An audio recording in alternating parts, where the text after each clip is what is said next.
ಎಲ್ಲರಿಗೂ ನಮಸ್ಕಾರ. Welcome to my channel. ಇವತ್ತಿನ ವಿಡಿಯೋದಲ್ಲಿ ಸರಿಯಾದ ವಿಧಾನದಲ್ಲಿ ಸೂಪರ್ ಸಾಫ್ಟ್ ಆಗಿರುವಂತಹ ತೊಗರಿಬೇಳೆ ಒಬ್ಬಟ್ಟು ಯಾವ ರೀತಿಯಾಗಿ ಮಾಡೋದು ಅಂತ ತಿಳಿಸ್ಕೊಡ್ತೀನಿ. ಈ ವಿಡಿಯೋ ನೋಡಿದ ಮೇಲೆ ತುಂಬ ಈಸಿಯಾಗಿ ಪ್ರತಿ ಹಬ್ಬಕ್ಕೂ ಮನೆಯಲ್ಲಿ ಒಬ್ಬಟ್ಟೆ ಮಾಡ್ತೀರಾ, ಅಷ್ಟು ಈಸಿ ಆಗಿರುತ್ತೆ ನೋಡಿ. ಇಲ್ಲಿ ಫಸ್ಟು ಒಂದು ಪಾತ್ರೆಗೆ ನಾನು ಈ ಕಪ್ಪಲ್ಲಿ 3 ಕಪ್ಪು ಮೈದಾ ಹಾಕ್ಕೊಳ್ತಾ ಇದ್ದೀನಿ. ಹಾಗೆಯೇ ಯಾವ ಕಪ್ಪಲ್ಲಿ ಮೈದಾ ತೊಗೊಂಡಿದ್ರಲ್ಲ ಅದೇ ಕಪ್ಪಲ್ಲಿ ಅರ್ಧ ಕಪ್ಪು ಚಿರೋಟಿ ರವೆ ಹಾಕ್ಕೊಳ್ತಾ ಇದ್ದೀನಿ. ಈಗ ಒಂದು ಸ್ವಲ್ಪ ಉಪ್ಪನ್ನು ಸೇರಿಸ್ತಾ ಇದ್ದೀನಿ, ಟೇಸ್ಟ್ಗೋಸ್ಕರ ಸ್ವಲ್ಪ ಉಪ್ಪನ್ನು ಸೇರಿಸ್ತಾ ಇದ್ದೀನಿ. ಹಾಗೆಯೇ ಒಂದು 1/4 ಸ್ಪೂನ್ ಆಗುವಷ್ಟು ಅರಿಶಿನ ಪುಡಿ, ಇವಿಷ್ಟನ್ನು ಸಹ ಹಾಕಿ ಇವಾಗ ಕೈಯಿಂದನೇ ಚೆನ್ನಾಗಿ ಒಂದ್ಸರಿ ಮಿಕ್ಸ್ ಮಾಡ್ಕೊಳ್ತಾ ಇದ್ದೀನಿ. ಈಗ ಇದಕ್ಕೆ ಸ್ವಲ್ಪನೇ ನೀರನ್ನು ಸೇರಿಸ್ಕೊಳ್ತಾ ನಾವು ಕಣಕನ ರೆಡಿ ಮಾಡ್ಕೊಳ್ಬೇಕು. ತುಂಬ ಗಟ್ಟಿನೂ ಇರಬಾರ್ದು, ಹಾಗೆ ತುಂಬ ತೆಳುನೂ ಇರಬಾರ್ದು. ಆ ಥರ ಸ್ವಲ್ಪನೇ ನೀರನ್ನು ಸೇರಿಸ್ಕೊಳ್ತಾ ಚೆನ್ನಾಗಿ ಕೈಯಿಂದ ನಾದ್ಕೊಳ್ತಾ ನಾವು ಕಣಕನ ರೆಡಿ ಮಾಡ್ಕೊಳ್ಬೇಕು. ಒಂದೇ ಸರಿ ನೀರು ಹಾಕ್ಬಿಟ್ರೆ ತುಂಬ ತೆಳು ಆಗಿಬಿಡುತ್ತೆ. ಆದ್ದರಿಂದ ಸ್ವಲ್ಪನೇ ನೀರನ್ನು ಸೇರಿಸ್ಕೊಳ್ತಾ ಚೆನ್ನಾಗಿ ಮೈದಾ ಹಿಟ್ಟನ್ನೆಲ್ಲ ಕಲಿಸ್ಕೊಳ್ಬೇಕಾಗತ್ತೆ.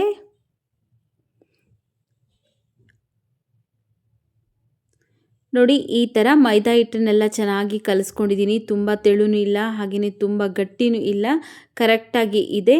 ಈಗ ಒಂದ್ಸರಿ ಚೆನ್ನಾಗಿ ನಾದ್ಕೊಳ್ಬೇಕು. ನೋಡಿ, ಕಲಸಿದ್ದಾದಮೇಲೆ ಚೆನ್ನಾಗಿ ನಾದ್ಕೊಂಡು ಈಗ ಇದ್ರ ಮೇಲೆ ಒಂದು ಸ್ವಲ್ಪ ಎಣ್ಣೆನ ಅಪ್ಲೈ ಮಾಡ್ತಾಯಿದ್ದೀನಿ. ಎಣ್ಣೆನ ಹಾಕ್ಬಿಟ್ಟು ಸ್ವಲ್ಪ ಅಪ್ಲೈ ಮಾಡಿ ಇದ್ರ ಮೇಲೆ ಒಂದು ಬಟ್ಲನ್ನ ಮುಚ್ಚಿಬಿಟ್ಟು ನಾವು 1 ಗಂಟೆ ಚೆನ್ನಾಗಿ ನೆನೆಯೋದಕ್ಕೆ ಬಿಡಬೇಕು. ನಾವು ಇದು ನೆನೆಯೋಷ್ಟರಲ್ಲಿ ಹೂರ್ಣನ ರೆಡಿ ಮಾಡ್ಕೊಳ್ಳೋಣ. ಈಗ ಇದನ್ನು ಸೈಡ್ಗಿಟ್ಟು ಹೂರ್ಣನ ರೆಡಿ ಮಾಡ್ಕೊಳ್ಳೋಣ ಬನ್ನಿ. ಯಾವ ಕಪ್ಪಲ್ಲಿ ಮೈದಾ ತೊಗೊಂಡಿರಲ್ಲ ಅದೇ ಕಪ್ಪಲ್ಲಿ 2 ಕಪ್ಪು ತೊಗರಿಬೇಳೆ ಹಾಕ್ಕೊಳ್ತಾ ಇದ್ದೀನಿ. ಒಂದು ಬಟ್ಲಿಗೆ ಹಾಕ್ಕೊಂಡು ಈಗ ಚೆನ್ನಾಗಿ ಒಂದು 2-3 ಸರಿ ತೊಳ್ಕೊಂಬರ್ತೀನಿ. ನೋಡಿ, ಇಲ್ಲಿ ಒಂದು 2-3 ಸರಿ ತೊಳ್ಕೊಂಡಿದ್ದೀನಿ. ಈಗ ಫಸ್ಟೇ ನೀರನ್ನು ಚೆನ್ನಾಗಿ ಕುದಿಯೋದಕ್ಕೆ ಇಟ್ಟಿದ್ದೀನಿ. ಸ್ವಲ್ಪ ನೀರು ಜಾಸ್ತಿನೇ ಇಟ್ಕೊಳ್ಬೇಕು, ಯಾಕಂದರೆ ಒಬ್ಬಟ್ಟು ಸಾಂಬಾರು ಮಾಡೋದ್ರಿಂದ ಇದೇ ನೀರಲ್ಲೇ ಸ್ವಲ್ಪ ನೀರನ್ನು ಜಾಸ್ತಿನೇ ಇಟ್ಕೊಂಡು ಕುದಿಸ್ಕೊಳ್ತಾ ಇದ್ದೀನಿ. ನೀರು ಕುದಿಯೋದಕ್ಕೆ ಸ್ಟಾರ್ಟ್ ಆಗೋ ಟೈಮಲ್ಲಿ ನಾವೇನು ತೊಳೆದಿಟ್ಕೊಂಡಿದ್ರಲ್ಲ ತೊಗರಿಬೇಳೆ, ಆ ತೊಗರಿಬೇಳೆನ ಹಾಕ್ಕೊಂಡಿದ್ದೀನಿ. ಹಾಗೆಯೇ ಸ್ವಲ್ಪ ಅರಿಶಿನ ಪುಡಿ, ಹಾಗೆಯೇ 1 ಸ್ಪೂನ್ ಎಣ್ಣೆ ಹಾಕ್ಬಿಟ್ಟು ಚೆನ್ನಾಗಿ ಮಿಕ್ಸ್ ಮಾಡ್ಕೊಳ್ತಾ ಇದ್ದೀನಿ. ಈಗ ತೊಗರಿಬೇಳೆನೆಲ್ಲ ಚೆನ್ನಾಗಿ ಸಾಫ್ಟಾಗಿ ಬೇಯಿಸಬೇಕು. ಇದು ಕುದಿ ಬರಬೇಕಾದ್ರೇ ಈ ಥರ ನೊರೆ ಬಿಟ್ಕೊಳ್ತಾ ಇರುತ್ತೆ. ನೊರೆನೆಲ್ಲ ತೆಗೆದು ಮಧ್ಯೆ ಮಿಕ್ಸ್ ಮಾಡ್ಕೊಳ್ತಾ ನಾವು ಚೆನ್ನಾಗಿ ಬೇಳೆನೆಲ್ಲ ಸಾಫ್ಟಾಗಿ ಬೇಯಿಸ್ಕೊಳ್ಬೇಕು. ಸ್ವಲ್ಪನೂ ದಿಂಡು ಇಲ್ಲದೆ ಇರೋ ಥರ, ಅಂದರೆ ಸ್ವಲ್ಪನೂ ಗಟ್ಟಿ ಇಲ್ಲದೆ ಇರೋ ಥರ ಚೆನ್ನಾಗಿ ಸಾಫ್ಟಾಗಿ ಈ ರೀತಿ ಬೇಯಿಸ್ಕೊಳ್ಬೇಕು. ನೋಡಿ, ತೋರಿಸ್ತೀನಿ. ಬೇಳೆ ಎಲ್ಲ ಚೆನ್ನಾಗಿ ಬೆಂದಿದೆ, ಇದೇ ರೀತಿ ಬೇಯಿಸ್ಕೊಳ್ಬೇಕು. ಒಂದು ಬೇಳೆನ ತೆಗೆದುಬಿಟ್ಟು ಈ ರೀತಿಯಾಗಿ ಪ್ರೆಸ್ ಮಾಡಿದ್ರೆ ನೋಡಿ, ಈ ರೀತಿ ಚೆನ್ನಾಗಿ ಸಾಫ್ಟಾಗಿ ಬೆಂದಿರಬೇಕು. ಹಾಗಂತ ತುಂಬ ನುಣ್ಣಗೆಲ್ಲ ಬೇಯಿಸೋದಕ್ಕೆ ಹೋಗಬೇಡಿ, ಬೇಳೆ ಚೆನ್ನಾಗಿ ಬೆಂದಿದ್ರೆ ಸಾಕು. ಈಗ ಸ್ಟವ್ನ ಆಫ್ ಮಾಡಿಕೊಂಡು ನಾನು ಈ ರೀತಿ ಹೋಲ್ಸಿರುವಂತಹ ಒಂದು ಪಾತ್ರೆಗೆ ಹಾಕ್ಬಿಟ್ಟು ಈ ನೀರನ್ನೆಲ್ಲ ಸಪ್ರೇಟ್ ಮಾಡ್ಕೊಳ್ತಾ ಇದ್ದೀನಿ.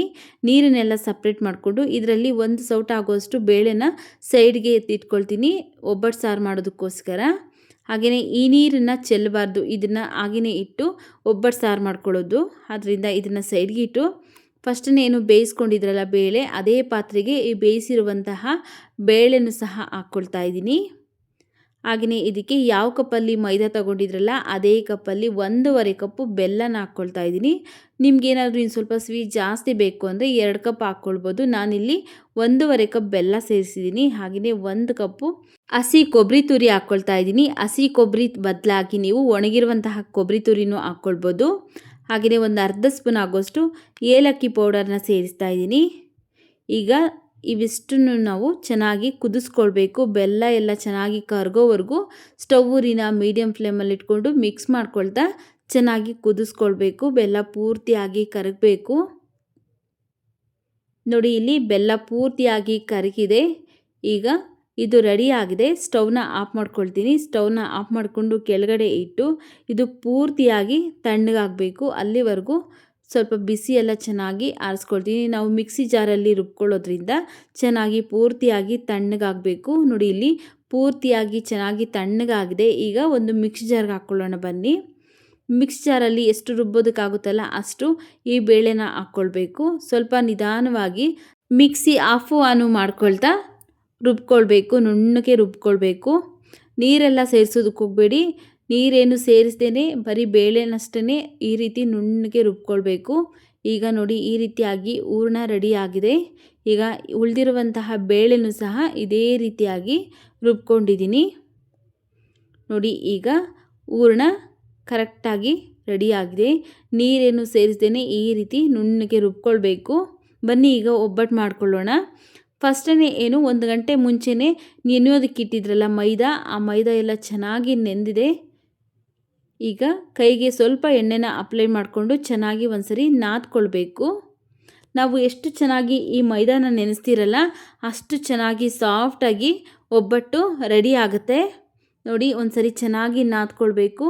ಈಗ ನಾದ್ಕೊಂಡಾಗಿದೆ. ಬನ್ನಿ ಈಗ ಒಬ್ಬಟ್ಟು ಮಾಡ್ಕೊಳ್ಳೋಣ. ನೋಡಿ ಮೈದಾ ಎಷ್ಟು ಬೇಕಾಗುತ್ತಲ್ಲ ಅಷ್ಟು ಮೈದಾನ ತೊಗೊಳ್ತಾ ಇದ್ದೀನಿ. ಒಂದು ಒಬ್ಬಟ್ಟು ಮಾಡೋದಕ್ಕೆ ಎಷ್ಟು ಬೇಕಾಗುತ್ತಲ್ಲ ಅಷ್ಟು ಮೈದಾನ ತೊಗೊಂಡು ಈ ರೀತಿ ಉಂಡೆ ಮಾಡಿಕೊಂಡು ಒಬ್ಬಟ್ಟು ಶೀಟ್ಗೆ ಸ್ವಲ್ಪ ಎಣ್ಣೆನ ಅಪ್ಲೈ ಮಾಡಿ ಈ ತೊಗೊಂಡಿರುವಂತಹ ಮೈದಾ ಉಂಡೆನ ಇಟ್ಟು ಈ ರೀತಿ ಕೈಯಿಂದನೇ ಸ್ವಲ್ಪ ಅಗಲವಾಗಿ ಒತ್ಕೊಳ್ತಾ ಇದ್ದೀನಿ. ಈಗ ಇದಕ್ಕೆ ನಾವು ಹೂರಣನ ಉಂಡೆ ಮಾಡಿಕೊಂಡು ಈ ರೀತಿ ಇದರೊಳಗಡೆ ಇಟ್ಟು ನೀಟಾಗಿ ಹೂರಣ ಎಲ್ಲ ಆಚೆ ಬರದೇ ಇರೋ ಥರ ಫಿಲ್ ಮಾಡ್ಕೊಳ್ಬೇಕು. ಎಕ್ಸ್ಟ್ರಾ ಏನಾದರೂ ಮೈದಾ ಹಿಟ್ಟಿದ್ರೆ ಅದನ್ನು ನೀಟಾಗಿ ತೆಗೆದು ಬಿಡಬೇಕು. ನೋಡಿ ಈ ರೀತಿ ಎಕ್ಸ್ಟ್ರಾ ಇರುವಂತಹ ಮೈದಾ ಹಿಟ್ಟನ್ನೆಲ್ಲ ತೆಗೆದುಕೊಳ್ತಾ ಇದ್ದೀನಿ. ಈಗ ಒಬ್ಬಟ್ಟನ್ನು ಲಟ್ಟಿಸ್ಕೊಳ್ಳೋಣ. ನೋಡಿ ಕೈಯಿಂದನೇ ನೀಟಾಗಿ ಸ್ಪ್ರೆಡ್ ಮಾಡ್ಕೊಳ್ತಾ ಇದ್ದೀನಿ. ಜೋರಾಗೆಲ್ಲ ಕೈಯಿಂದ ಒತ್ಕೊಳ್ಳೋದಕ್ಕೆ ಹೋಗಬೇಡಿ. ನೀಟಾಗಿ ಕೈಯಿಂದ ಹಗುರವಾಗಿ ಈ ರೀತಿ ಒತ್ಕೊಳ್ತಾ ಹೋದರೆ ಅಗಲವಾಗಿ ತೆಳುವಾಗಿ ಸ್ಪ್ರೆಡ್ ಆಗುತ್ತೆ. ನೋಡಿ ಈ ರೀತಿಯಾಗಿ ನಾವು ಇದೇ ರೀತಿಯಾಗಿ ತೆಳುವಾಗಿ ಲಟ್ಟಿಸ್ಕೊಳ್ಬೇಕು ಕೈಯಿಂದನೇ. ನೋಡಿ ಎಷ್ಟೊಂದು ನೀಟಾಗಿ ಬರ್ತಾ ಇದೆ. ಹೋಳಿಗೆ ಶೀಟ್ಗೂ ಸಹ ಒಂದು ಸ್ವಲ್ಪನೂ ಒಬ್ಬಟ್ಟು ಅಂಟ್ಕೊಂಡಿಲ್ಲ. ಕೆಲವೊಬ್ಬೊಬ್ಬರಿಗೆ ಈ ರೀತಿ ತೆಗೆಯೋದಕ್ಕೆ ಬರೋದಿಲ್ಲ ಅಂದರೆ ನೀಟಾಗಿ ಹೋಳಿಗೆ ಶೀಟ್ ಸಮೇತನೇ ತವ ಮೇಲೆ ಹಾಕ್ಕೊಳ್ಬೇಕು. ತವ ಚೆನ್ನಾಗಿ ಬಿಸಿ ಮಾಡಿ ಆನಂತರ ಹೋಳಿಗೆ ಹಾಕ್ಕೊಂಡು ಒಂದು ಸ್ವಲ್ಪ ಹೊತ್ತು ಬಿಟ್ಟರೆ ತಾನಾಗಿ ಶೀಟ್ ಬಂದುಬಿಡುತ್ತೆ. ಈಗ ಎರಡು ಕಡೆಯೂ ಸಹ ಎಣ್ಣೆ ಹಾಕ್ಕೊಂಡು ಚೆನ್ನಾಗಿ ಬೇಯಿಸ್ಕೊಳ್ಬೇಕು. ಸ್ಟವ್ವಿನ ಹೈ ಫ್ಲೇಮಲ್ಲಿ ಇಡೋದಕ್ಕೆ ಹೋಗಬೇಡಿ. ಲೋ ಟು ಮೀಡಿಯಮ್ ಫ್ಲೇಮಲ್ಲಿ ಇಟ್ಕೊಂಡು ಚೆನ್ನಾಗಿ ಎರಡು ಕಡೆಯೂ ಸಹ ಬೇಯಿಸ್ಕೊಳ್ಬೇಕು ಎಣ್ಣೆ ಹಾಕ್ಕೊಂಡು. ನೋಡಿ ಈಗ ಇದು ರೆಡಿ ಆಗಿದೆ. ಬನ್ನಿ ಈಗ ಲಟ್ಸಿ ಮಾಡೋದು ಯಾವ ರೀತಿ ಅಂತ ತಿಳಿಸ್ಕೊಡ್ತಾ ಇದ್ದೀನಿ. ಸ್ವಲ್ಪ ಮೈದಾ ಹಿಟ್ಟನ್ನು ತಗೊಂಡು ಈ ರೀತಿ ಅಗಲವಾಗಿ ಸ್ವಲ್ಪ ಒತ್ಕೊಂಡು ಈಗ ಹೂರಣದ ಉಂಡೆ ಇಟ್ಟು ನೀಟಾಗಿ ಫಿಲ್ ಮಾಡ್ಕೊಳ್ಬೇಕು. ಹೂರಣ ಆಚೆ ಬರದೇ ಇರೋ ಥರ ನೀಟಾಗಿ ಫಿಲ್ ಮಾಡಿಕೊಂಡು ಎಕ್ಸ್ಟ್ರಾ ಏನಾದರೂ ಮೈದಾ ಹಿಟ್ಟು ಇದ್ದರೆ ಅದನ್ನು ಈ ರೀತಿ ತೆಗೆದುಬಿಡಬೇಕು. ನೀವೇನಾದರೂ ಫಸ್ಟ್ ಟೈಮ್ ನಮ್ಮ ಚಾನಲ್ಗೆ ವಿಸಿಟ್ ಮಾಡಿ ನೋಡ್ತಾ ಇದ್ದರೆ ಪ್ಲೀಸ್ ನಮ್ಮ ಚಾನಲ್ಗೆ ಸಬ್ಸ್ಕ್ರೈಬ್ ಮಾಡಿಕೊಂಡು ಸಪೋರ್ಟ್ ಮಾಡಿ ಸ್ನೇಹಿತರೆ.